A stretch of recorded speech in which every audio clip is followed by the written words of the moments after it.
Matt and I are here to help you dominate the trade market on today's action-packed episode of Locked On Fantasy Baseball.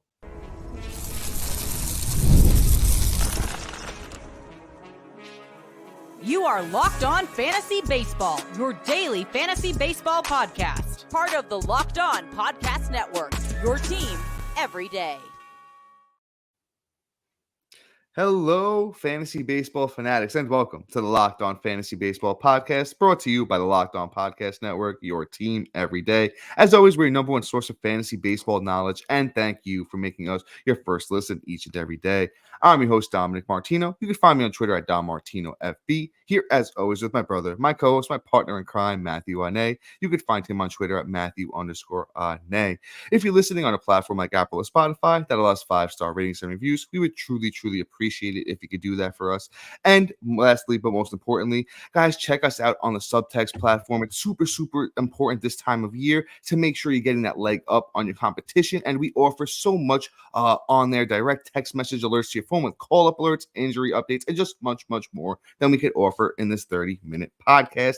And guys, today's episode is brought to you by Monopoly Go. I admit it, I have a competitive side, and it's a big fan of Monopoly Go, the mobile hit twist on the classic Monopoly. So join your friends and download Monopoly Go, now free on the App Store or Google Play. And guys, I just want to take a quick second. If you're, a regular listener or watcher, you may have noticed, I've been absent for a while. I had a very significant death in my family, and, I needed to step away from the podcast for a moment. And I just personally want to thank my brother, Matt. Like, thank you so much, man. Like, I appreciate all you've done in my absence and really stepped it up for not like just us, but the podcast and everything, Matt. I couldn't do it without your brother. But the show must go on, and guys, I'm back, and I'm glad to be back. Couldn't be more happy here doing what I love to do here with Matt. But Matt, let's get into it, brother. I'm happy. I'm hype. I need to talk some baseball, brother. Let's get into it. It's nice to have you back, I gotta say. Thank you. Appreciate it. That's great, man. All right, so thank you for being back, and let's get started on baseball. We're gonna talk about trade force first, right? And like always, we always start off with some guys that are really underperforming that I think probably can bounce back and are worth taking a shot because you might be able to get them on the cheap. And we're gonna start with Evan Carter. Evan Carter has performed absolutely caca-doo-doo, and the best way that I can absolutely describe it, it is horrendous. And right now, if you didn't draft him, you're probably like, well, probably was a good thing. You dodged a bullet, but I promise there's a transcendent. There's going to be a way out of this, and it kind of started yesterday, actually. So yesterday he went 2 runs, got a bomb, got a rib, batted 500. So I think we're about to see it.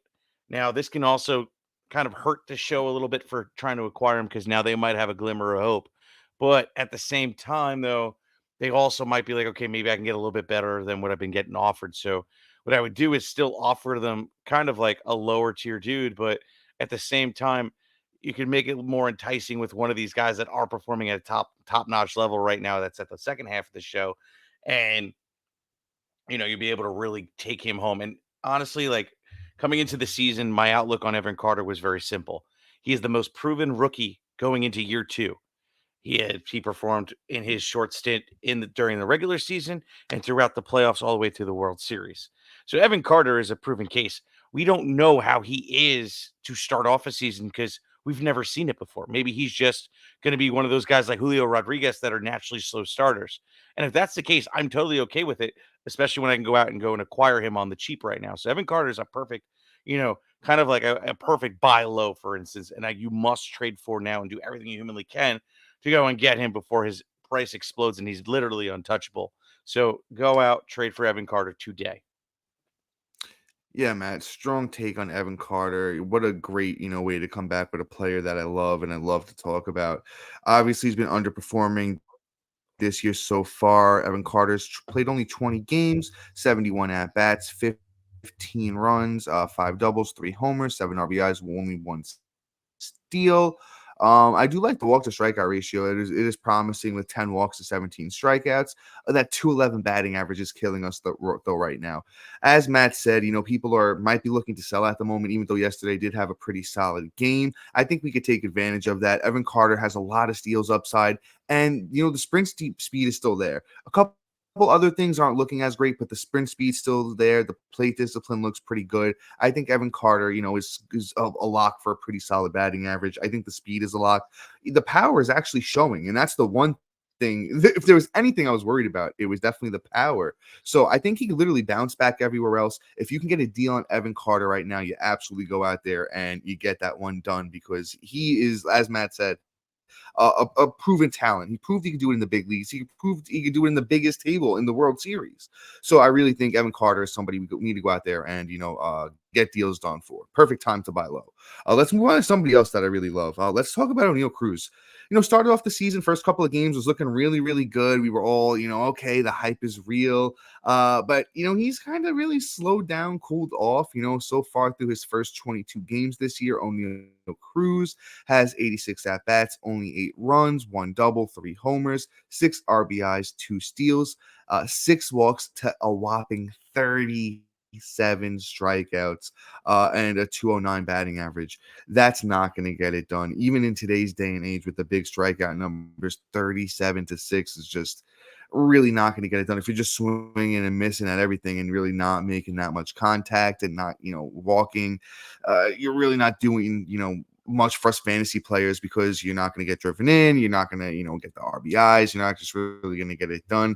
But Oneil Cruz does have the talent. I think he really needs to bounce back. Don't forget, he hasn't played baseball in a very, very long time, working his way back from, the big injury last year. As Matt loves to say, guy doesn't know how to slide. So, bouncing back, I really think there's a lot of promise here with Oneil Cruz, a lot of power, a lot of speed. The counting stats on that Pittsburgh team, might be okay. They're, playing a little bit better, but we'll see where the thing goes with Oneil Cruz. Somebody that I really, really do, love. I think there is upside here. I think we buy low. I think we buy low at 25 years old. Oneil Cruz has a lot of promise. Yeah, absolutely. I mean, you got to look at a little bit of the underlying stats too, right? Oneil Cruz is pretty much just striking out, like you said, like a monster, but at the same time, he is doing better than he is also having a high on ground balls, which that isn't really normally his profile. He's doing it 61% of the time. On top of that, my guy also has great exit velocity. It's average at 91.5, which is above average. It's higher than guys like Luis Roberts and I think even Mike Trout, if I'm not mistaken. And his max EV right now on the season is 111. In the past, it's been 115, 122, 118. So it's still within that where it's elite max exit velocity. That's still with room to grow and a ceiling on that. So Oneil Cruz is somebody you definitely need to go out and try and buy low on right now, because I'm sure he was picked pretty high and they're pretty upset. So this is the perfect time to capitalize, because if he starts getting going, it's not a matter of if, it's a matter of when. And it's going to be, oh man, now I can't touch him with a 10-foot pole. Nobody's giving him up. So get out and get him now. Let's move on to a pitcher here. Let's talk Tanner Bybee, right? So Tanner Bybee started off the season pretty fugly. Was getting lit up and rocked left and right. Against Oakland of all teams. Had a really nice start against Minnesota, had 9 Ks, 5, and a 1.69 ERA. They got lit up against the White Sox, pretty much the worst team I've ever seen play baseball this year. It's absolutely atrocious. It looks like a bunch of little leaguers going out there playing a bunch of major leaguers. It almost feels like the South Park episode, Dom, where you have Randy fighting the stands. Yes, it's everybody's trying to lose. It's oh my God, no, you're going. I don't want to go. That's how I feel about the White Sox. But and Bybee goes out, gets smoked out, and whatnot. Lasted 4 innings, had a 10 ERA, and then had 2 nice starts back against Boston and Oakland. Kind of redeemed himself, but at the same time, Oakland's a shell. Devers hasn't really been playing well. Boston's a shell. Devers hasn't been playing well. They just lost Trevor Story. They just don't look good as a team. So it's kind of like a wash. And then he goes out and he lights up Oakland. Again, it's Oakland. So outside of Geloff, who the hell is there? So Bybee hasn't really proven it yet. So this is the perfect time where somebody's gonna have the light that maybe I can get a little bit of value again, like Carter. And it might be a little hard to get them off because maybe they are invested like me and they listen to me. They don't want to give up on Bybee, but at the same time, I am trying to throw it out because he is like a tier 2, tier 3 pitcher for me. And you go out and get him now before, it gets too hot. Yeah, I promise you, it'll still benefit you come the long run. You might have to give a little bit more than you normally would a week ago, but I promise Bybee will pay off. I really do like Bybee, and Bybee is somebody that I think bounces back as well, man. I'm there with you on that one for sure. But before I actually dive deep and really get into my thoughts here on Bybee, we do have a quick ad break for you guys. Guys, we're talking Gametime, I believe. Hold on. And guys, we're talking Gametime. Gametime is now authorized ticket marketplace of Major League Baseball, which makes getting tickets even faster and easier. Prices on Gametime app actually goes down closer to it gets to the first pitch. Gametime has amazing features like last minute deals, save 60% off buying last minutes for sports, concerts, comedy, media, etc. Theater etc.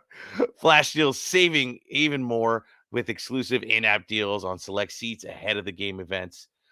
Zone deals, which save even more when you choose a section that lets Gametime choose your seat.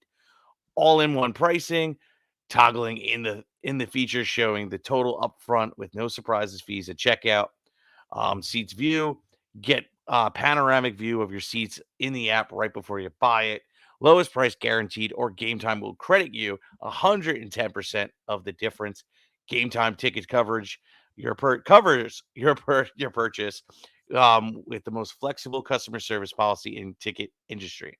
Take the guesswork out of buying tickets with Gametime. For a limited time, all customers can get $20 off any MLB purchase of $150 in the Gametime app with using the code LOCKEDONMLB. Terms and conditions, that code is LOCKEDONMLB. And download the app today. And last minute tickets, lowest price guaranteed. Guys, we're also talking Policy Genius. You ever worry about what will happen to your family? God forbid something were to happen to you. If so, you need to check out Policy Genius. Policy Genius is the country's leading online insurance marketplace.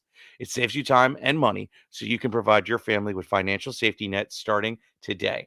With Policy Genius, you can find life insurance policies that start at just $292 per year for $1 million coverages. Some options, others offer same-day approval and avoid unnecessary medical exams. Policy Genius helps you compare your options from top companies, and their team's licensed experts is on hand to help you talk it through.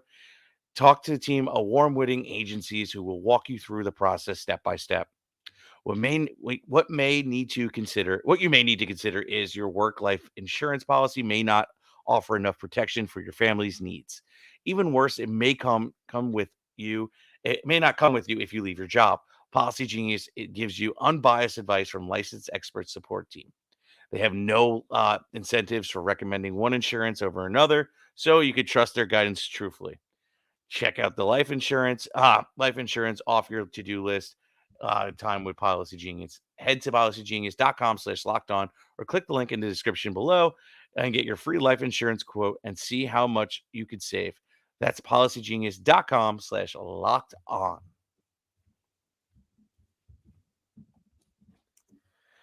Are you watching Fox Sports or ESPN on your TV all day? Having to turn down the volume with all that shouting? Make the switch to Locked On Sports today, a free 24/7 streaming channel program for you every day to bring you the biggest stories without all the screaming. Locked On Sports Today brings you can't miss analysis, opinions, and news streaming 24/7 on YouTube or free on Amazon Fire TV channel app. Part of the Locked On Podcast Network, your team every day. Also, guys, introducing the Locked On Fantasy Baseball podcast Diamond Club on Subtext, your ultimate fantasy baseball companion. This season, as the season unfolds, rely on our dynamic content, and get real-time alerts right to your phone, including waiver wire rankings, instant call-up notifications, injury actions, and a whole lot more. Stay ahead of the fantasy league by joining the Diamond Club on Subtext, where your path to victory begins. Subscribe now and elevate that fantasy baseball experience to new levels. You get 2 weeks free, and you don't want to miss out. I promise. You join, you'll love it. You won't want to leave us. I promise. And you're gonna have the leg up on that competition. Super 2's around the corner, so you don't want to miss out on all those prospect call-ups alert that you're not going to get anywhere else. So please check us out. Oh, Dom. Matt, That is a lot, my brother. Woo. Oh, I got you though. Let's let you know what that is so much, but let's keep it pushing. We gotta keep things moving here for the peoples.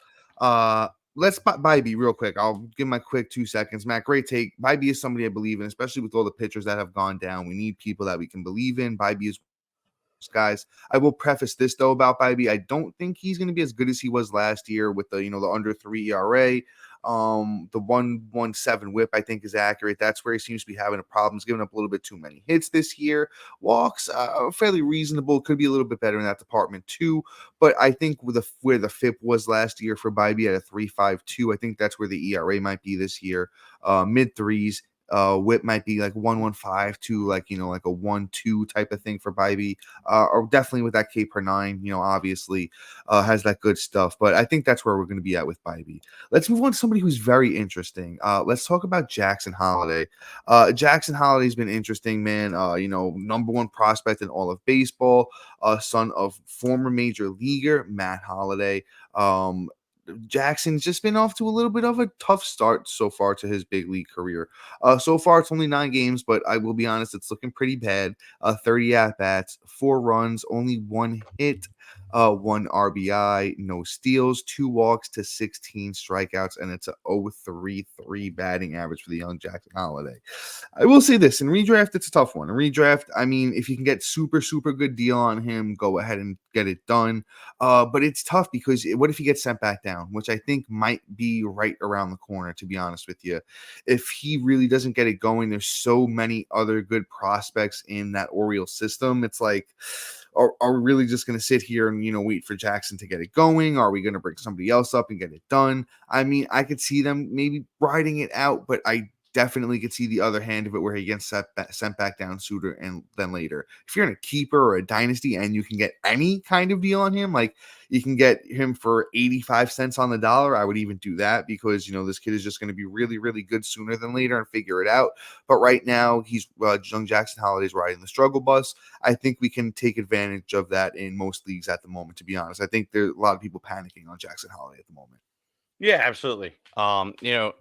I love when people do start hedging and like, oh my God, like, what do I do? Like, I picked this kid. He hasn't played a lick of baseball. I can't drop him. I'm too pot committed. What do I do? So, like, he's the perfect person to like go out, throw a little offer on. He should bounce back. But I mean, even if you give up like a small little bit, because I'm not giving up much. Like, if they're asking for like something absolutely ridiculous, do not do it. But if you give up something small, like a guy you picked up off the waiver wire that's performing for a couple weeks, then it's worth it. So, you can give up like a guy like that and be like, okay, cool. I take the shot on Jackson Holliday. If he gets set down, maybe you hold on to him for a couple weeks, see if he gets the course correct. And if not, you drop him because then it is what it is. But it shouldn't cost you much. And if it's going to cost you much, again, don't do it. But let's move on. Let's talk Tristan McKenzie. He's our last like buy low target guy. And this one's a little bit harder, but also too, we got to take things in a couple of perspective because I'm going to shed some light on some things I don't like that's going on with him right now, along with why you should go get him. So first things first, he's not performing. Usually Tristan McKenzie's page is all red, which red is good on Baseball Savant. It's all blue. It's ugly. He's giving up hard hits 40% of the time. His fastball is down 20%. I mean, not 20%, 2 miles per hour. He's getting hit more with it. The batting average on it right now isn't wonderful. Even his curveball is getting hit a little bit more, but his slider is still ridiculous. The only thing is, it's just these things just aren't all clicking for him. Now, other than that, I need to point something else out. The whole other side of this option. Now, yes, everything is showing that he's performing bad, but at the same time, Tristan McKenzie had baseball really in over a year. I mean, he might as well have gotten Tommy John's last year because that shoulder's just messed him up, allowed him to start like 3 times last year. And in those starts, he was brilliant. Tristan McKenzie has showed signs of brilliance in the 2 starts he actually had that were good against Oakland and the White Sox. But those are 2 like pish posh teams that aren't really performing. He got lit up against Seattle and he got lit up against Yankees. He's got Boston coming up. So I would try and acquire him before the 25th on Thursday because once that happens, he's going to be harder to trade because people are going to be buying back in. So you have a short window to go do it. So go ahead and go after Tristan McKenzie before it's too late. I promise you, he should come back. He's always been good when he's healthy. I think it's just taking him a little bit longer because he did have a long stint and outside of baseball. Yeah, great take on McKenzie. But once again, before I jump in there and I either show some love for McKenzie or some hate, I do have a quick ad for you guys.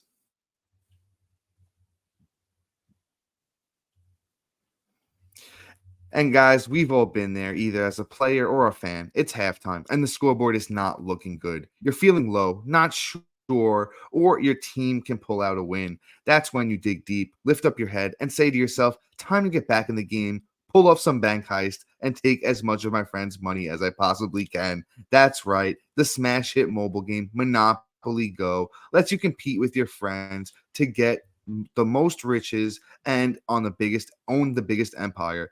It's the monopoly you love, but on your phone anytime with tons of new twists, including leaderboards to compare your progress to your buddies. There's so much to do. Play on countless dynamic monopoly boards, make your friends bankrupt by smashing their landmarks with a wrecking ball, charge other players rent for your iconic properties. You can even work with your friends to crack open community chests and in tournaments to get extra rewards and climb the leaderboards.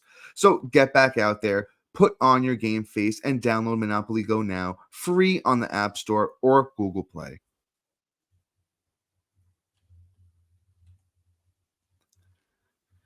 And guys, as I promised, a little bit of more talk on Tristan McKenzie.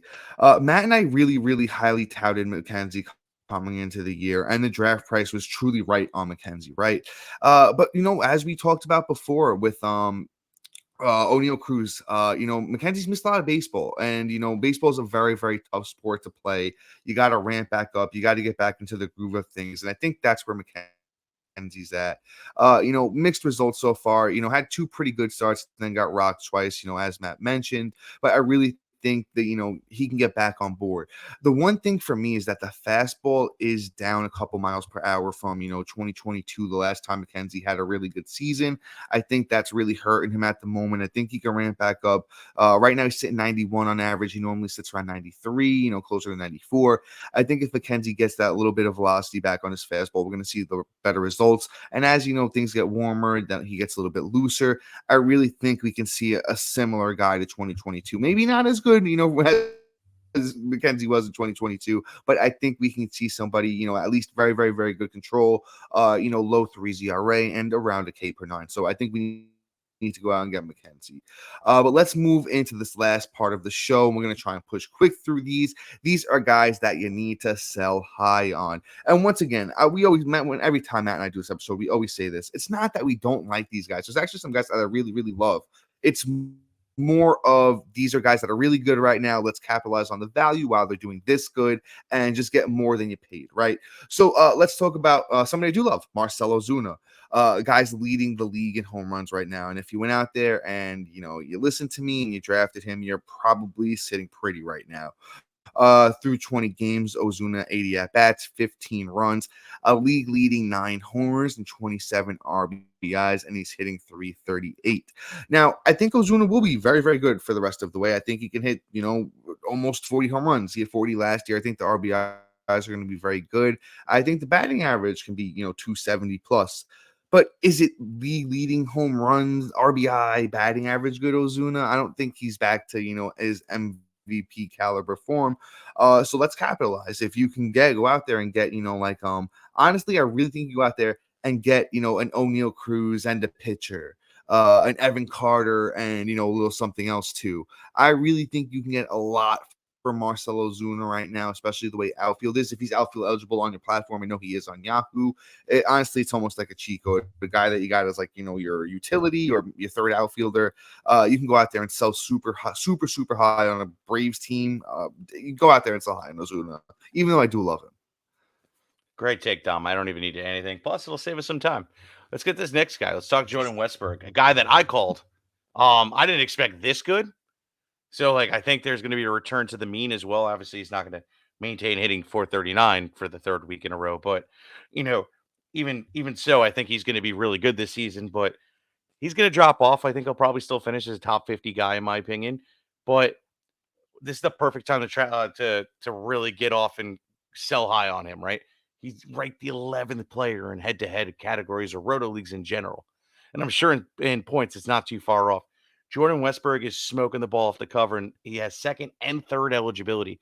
Hard to come by position, so you need to go out, shop him around.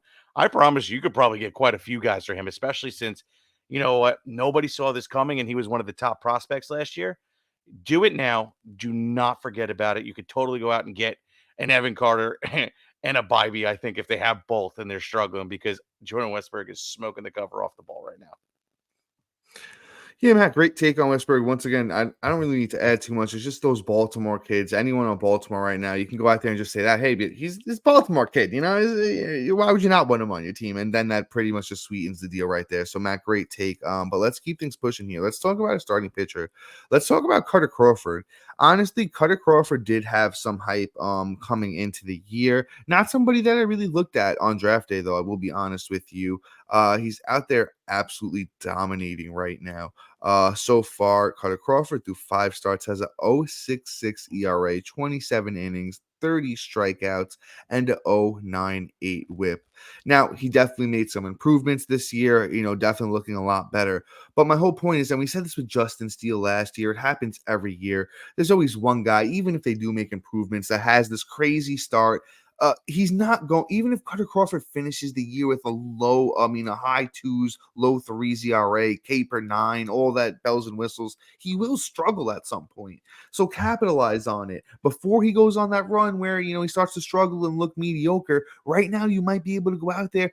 I would trade him right straight up for Bybee right now. Honestly, I think that's a great deal. If you could trade him straight up for any of the guys we talked about earlier in the show, pretty much would get those deals done too.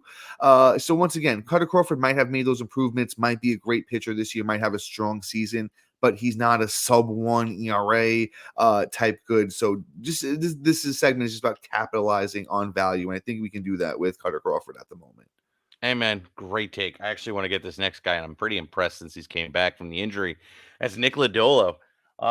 Nick Lodolo, I think, is super inflated right now. I don't think he's this good. Obviously, I mean, who is when they're, with through 2 starts, like a 0.75 ERA? Like, okay, cool. But either way, though, like, he still hasn't faced any behemoths yet. He's gone up against literally the White Sox and the Angels. Now, yes, you have to get through Taylor Ward, but that's it. Oh, and Trout. I apologize. So, like, you get through those two and you handle yourself and you're not at home for him, then you stand a pretty good chance to have a good day. So, Nick Lodolo, I think, is super inflated. Going to play the Phillies really soon at home, I might add, too, on Wednesday. And that could be tragic. So, sell high now before that as well. I think there's a small window. And Nick Lodolo has plenty of hype. So, 100% take advantage of that hype because, again, he's not going to be this good. Yeah, man, I'm on board with you. And I really think people remember that hype that was surrounding Lodolo a couple years back when he first came up and really showed off that skills in his rookie year. So people might remember that hype and say, oh my God, this guy could really take it to the next level, which I think, again, even if Lodolo has a monster season, it's not this good. So if you can go out there and get a top 20 type arm, top 25 type arm for Lodolo, top 15, 20 outfielder for Lodolo, go and get that done. Because even if he is a K per 9, I still think, he pitches at a Great American Small Park for half of his games, which is a tough ballpark to pitch in. He's known to give up, a little bit of long, hard contact. So I think Lodolo is another guy that we can capitalize on, how well he's played so far. Once again, not that I don't think he can be good, because I do think he's going to be good, but just capitalize on the value. Real quick, one last guy before we wrap things up for today. Let's talk about Ranger Suarez of those Philadelphia Phillies. Now, Ranger Suarez is somebody who's a pretty solid pitcher, but he's not this good. We've seen him go through stretches like this before, the end of the season. I think it was 2021, where he just had a monster stretch, played a bunch of bad teams, and looked really good. So far, Suarez, same thing this year. 4 starts, 1.73 ERA, 26 innings, 27 strikeouts, 0.76 whip. Through Suarez's career, it's a 1.28 whip with a 3.32 ERA. And I think that's right around the kind of guy we'll see this year, usually under that K per 9. So, even though he's won over so far this year, I don't think he keeps that up. And once again, I know the pitching market is tough right now. I know we're all dealing with injuries, but this guy is just somebody that I don't believe in anymore. I don't think this is real. Yeah, buddy. Normally I'd give my take, but I agree. And also, too, we're out of time. So, guys, please like, subscribe, comment, rate, review. Thank you, Dom, for being back. And we will see you tomorrow with a little Worryometer Wednesday action. So we'll see you then. Peace out. See you.